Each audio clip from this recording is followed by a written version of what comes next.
Hola científicos, hoy en el canal de BioBet tenemos un nuevo vídeo. Concretamente vamos a intentar resolver este enunciado, os lo leo. El enunciado dice así: se pide determinar si un producto químico es un inhibidor de la cadena transportadora de electrones o de la ATP sintetasa.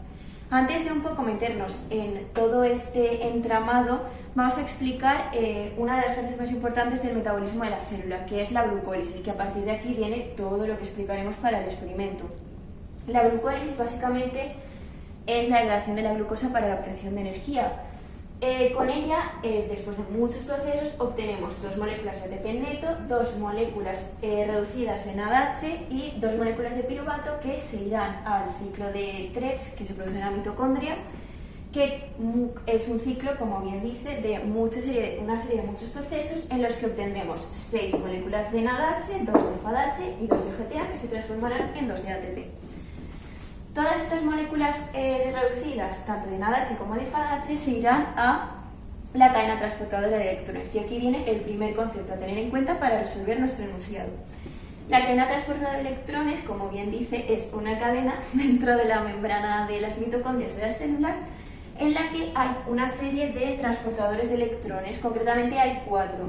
El primero nos va a oxidar el NADH obtenido en la glucólisis y en el ciclo de Krebs en NAD+. Con ello obtendremos un protón que se nos irá al espacio intermembrana. Así, una serie de procesos, el FADH se nos transformará en FAD+,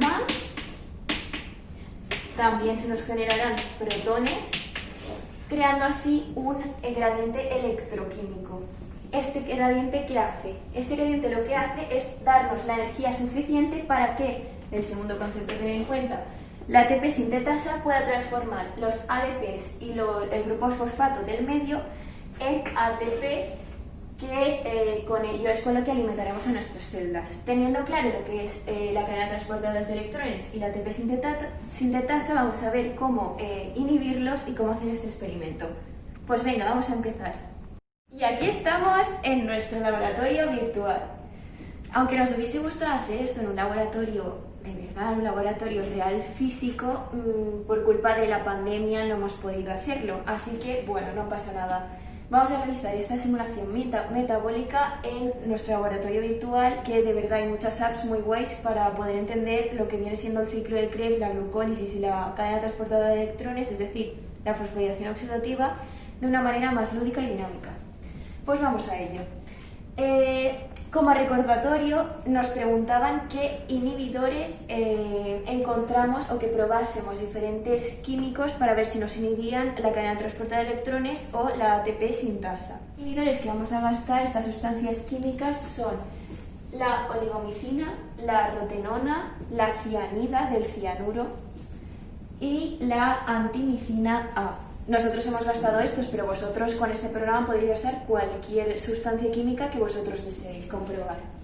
Bien, estas sustancias químicas nos van a variar tres elementos fundamentales, que son la cantidad de oxígeno. Sabéis que el oxígeno es el aceptor final dentro de la cadena transportadora de electrón, que nos va, junto con 2 protones, se va a convertir en H2O. Por lo tanto, es muy importante observar el consumo de oxígeno, ya que depende de si se consume o no, nos estarán inhibiendo cierta parte de la cadena transportadora de electrones o de la ATP sintasa.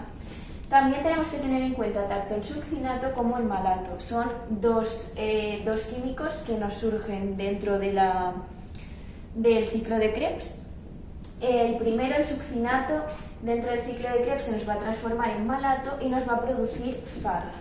H2, que se va a oxidar en el complejo 2. Recordad, como os he dicho antes, que la cadena transportadora de electrones tenía 4 complejos.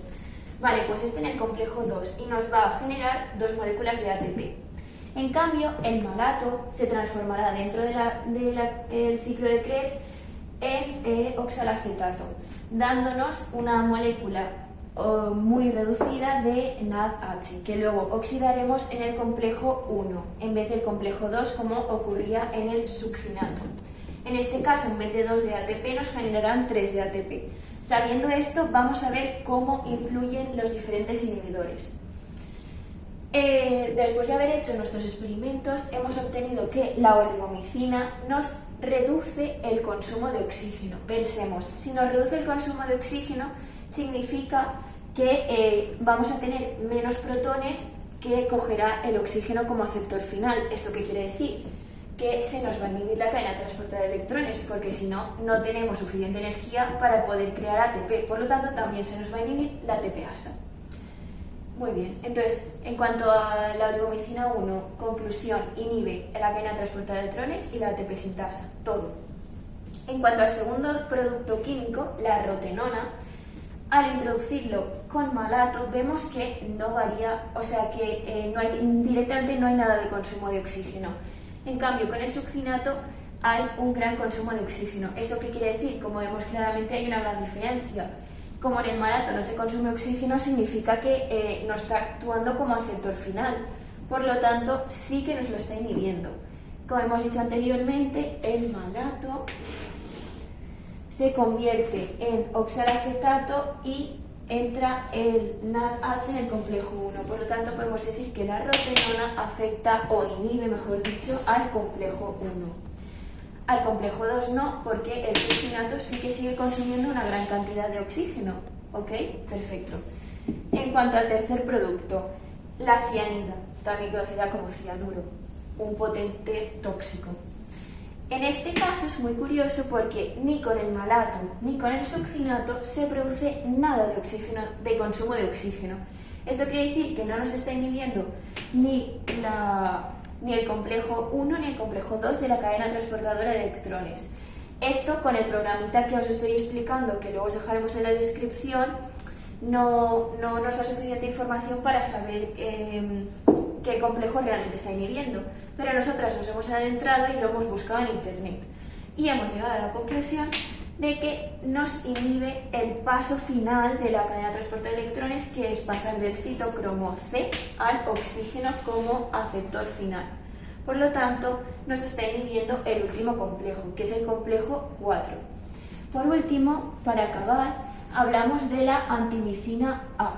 La antimicina A no consume nada de oxígeno, ni al añadirla con malato, ni al añadirla con succinato. Por lo tanto, al igual que con la cianida, determinamos que no inhibe ni al complejo 1 ni al complejo 2 de la cadena transportadora de electrones. Al igual que antes, solo con estos datos no podríamos saber más, pero hemos intentado investigar y buscar nuevos datos y hemos llegado a la conclusión de que inhibe el complejo 3 y el complejo 4. Y bueno, hasta aquí un poco un resumen para que entendáis de forma más lúdica cómo funciona el metabolismo de la glucólisis, la cadena transportadora de electrones y el ciclo de Krebs. Espero que os haya gustado y un beso.